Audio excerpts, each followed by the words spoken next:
Hi viewers, welcome to LMS Solution. Today we are going to see about the design of PID controller for DC-DC buck converter. Thanks for watching our videos. Kindly subscribe our channel and also click bell icon for notification about upcoming videos. So first we have to see about transfer function of buck converter.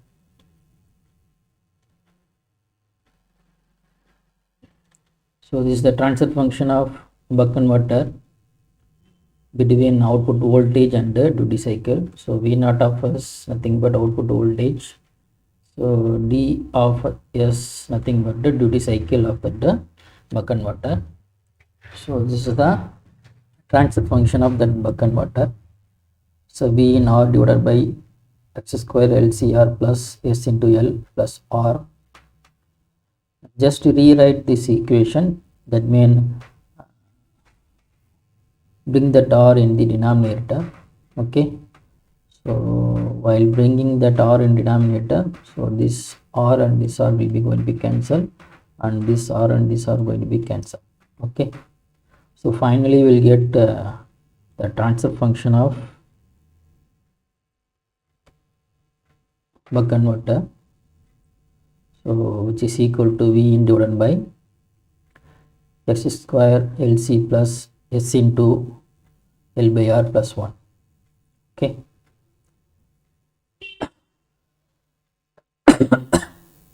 so next we see about the transfer function of PID controller. So the input for that PID controller is EFS, nothing but error signal. The output of that PID controller is UFS, nothing but the control signal, or we can call it as modulating signal. So this is generalized transfer function for that PID controller. So Kp plus Ke divided by S plus Kd into S. So Kp, Ka, Kd nothing but the gain parameter of proportional integral derivative part. Okay, so in this video, how to calculate that Kp, Ki and Kd in easiest way. So this is the motto of this video. So I am going to take S as common. Okay, then finally we'll get this equation. EFS divided by EFS equal to KDS square plus KPS plus KA. So it's the final PID controller transfer function. So normally PID controller used in the closed loop in order to track the reference command with the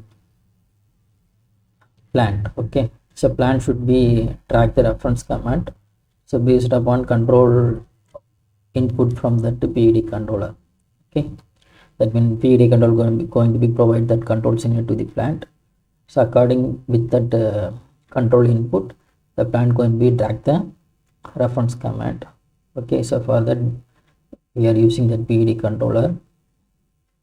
So this is simple structure of closed loop control. Okay, the control consists of one is transfer function of that buck converter, and then transfer function of PID controller. So the output of that buck converter, so take it as feedback and is going to be compared with the reference command. Okay, so after comparing that reference and the actual, okay, so we'll get error. So error going to be processed via PID controller, and it's going to be provide a control signal, otherwise called a duty cycle for that buck converter. Okay, so because of this duty cycle, the plant going to be track the reference command. Okay, so how to find out the value of Kp and Ka, Kd? Okay, so just you have to look these two transfer function, both are in cascade. Okay, Just you look that numerator of that PID controller. Here KD x square plus KPS plus KA. Here you can see that the transfer function of that when denominator of that buck converter transfer function x square LC plus S into L by R plus 1. Okay, so we need to find out the KD, KP and KA. Just you have to equate the coefficient of x square, S and constant. So that means here I am going to cancelize that numerator part of this PID controller with the denominator part of that buck converter. So how we can cancelize this two time?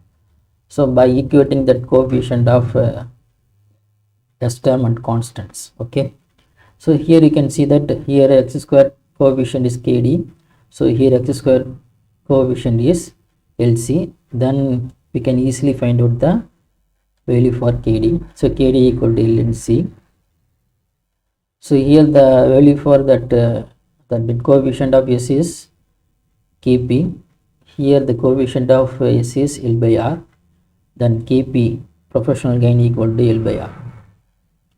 So next we have to equate the constant of that numerator and denominator. So here the constant is Ka, here the constant is 1, so here Ka value is 1. So by the way we can easily find out the Kp, Ka, Kd for closed loop control of buck converter by using PID. So from that we can, if you know that detail of L, R and C, so we can easily design the value for Kp, Ka, Kd. So next we move on to MATLAB implementation to check the closed loop response of that system. So before designing that Simulink model, first we need to design the buck converter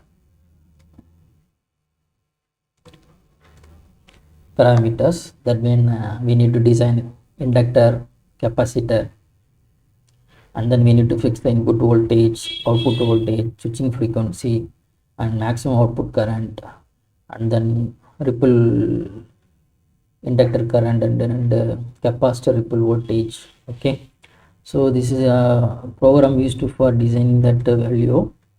Okay, so here you can see that I am going to consider the input voltage is 12 and switching frequency is 1 kilohertz and output voltage is 1.2. The maximum output current of that buck converter is 25, and then this used for finding that ripple inductor current. So here I am going to consider the ripple current percentage is 1%. So normally is multiplied with the IOT max, and then I am going to consider ripple voltage is 5%, so it's going to be multiplied with the output voltage. So this is ripple capacitor voltage. So next we need to calculate that value for L. So the L value can be calculated by using this formula, and then C value can be calculated by using this formula, and then load of that buck converter can be calculated by using this formula. So after calculating LCR, next we can easily calculate the Kp value by using formula L by R. Already we know Ka equal to 1 and then Kd equal to Lc. Okay, so by using this program we can design the parameter for buck converter as well as we can find out the value for Kp, K and Kd. So I am going to execute this value. Okay, the program is executed, so you will get the result. That means L value is 0.043 and C equal to 5.2 into e power minus 4 and R equal to 0.048 and Kp value for that system is 0.09 and Ka equal to 1 and Kd equal to 2.25 e power minus 6. Okay, so next I am going to implement that model in the Simulink model by means of transfer function concept. So here you can see that, so this is implemented model of that closed loop control of buck converter by means of PID controller. So this is the transfer function of that buck converter. So V in star R divided by L C R S square plus L into S plus R. So already we discussed here, right? Here, this equation V in R divided by X square L C R plus SL plus R. Okay, the same equation is implemented here by using transfer function. Okay, so here you can see that this is known as the PID controller. So this is professional term, is derivative term, and then this is integral term, and then this is derivative term. Okay, so here Kp, Ka, Kd, so already we find out from that program. So I am going to simulate this model. Here already here that the reference command is 1.2. so this command should be tracked by that buck converter by means of this PID controller. Okay, so I am going to simulate this model.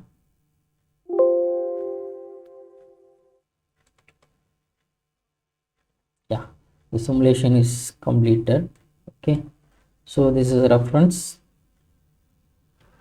signal, so this is actual output from that buck converter. So you can see that the buck converter tracked that reference command without any overshoot. Okay, so by this method we can easily calculate that Kp, Ka, Kd value for that buck converter.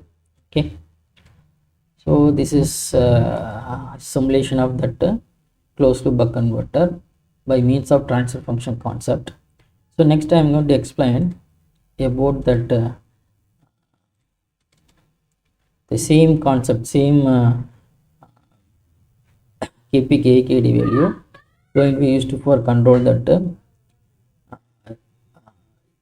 real time, not real time, look like that buck converter designed in that simulation model. Okay, so this is simulation model of that synchronous buck converter. Okay, here there are two switches used here, two MOSFET Q1, Q2, and then inductor, capacitor, and then this is R. Okay, so here I am going to take same value from that design program. So I didn't change anything here. I'm going to use same. So here also I'm going to use same value for that simulation model. Okay, so after that PID controller, here I'm going to use PWM generated block. So it's going to be provided duty cycle. Okay, so the duty cycle process, so PWM generated, it's going to be generated the pulse for this Q1, Q2. Okay, so here I'm going to measure that actual voltage of that buck converter is going to be compared with the reference. So the designed V output is 1.2. so here I'm going to compare the V out, compare that the reference is 1.2 with the actual, and then process via PID controller, and then this PID controller feed to that PWM generator and going to be generate the pulse. Okay, so I'm going to simulate this model.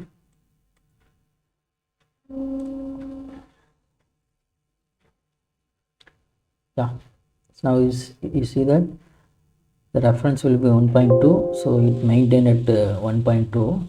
Okay, and also in design program, right, the output, maximum output current is 25 amps, right, at 1.2 volt, right.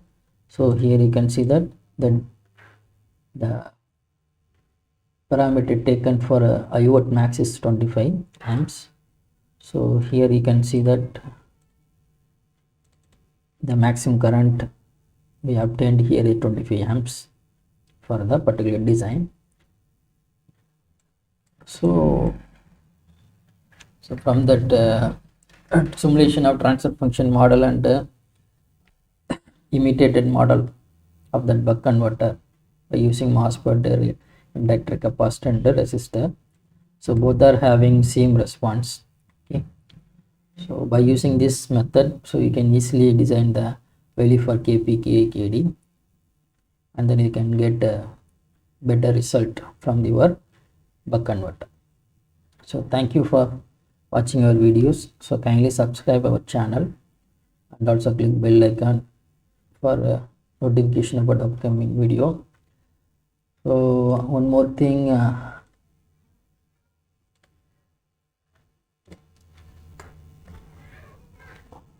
itpes.net. So this official website for this YouTube channel. So we are focusing providing solution for MATLAB problems, okay, in the following areas: renewable energy system, power electronics, power system, digital image processing, artificial intelligence, okay. So kindly go through this website and also subscribe this website also. So you can download that some MATLAB file. So you have developed and uploaded the website. So you can download this MATLAB file from this website also. Thank you.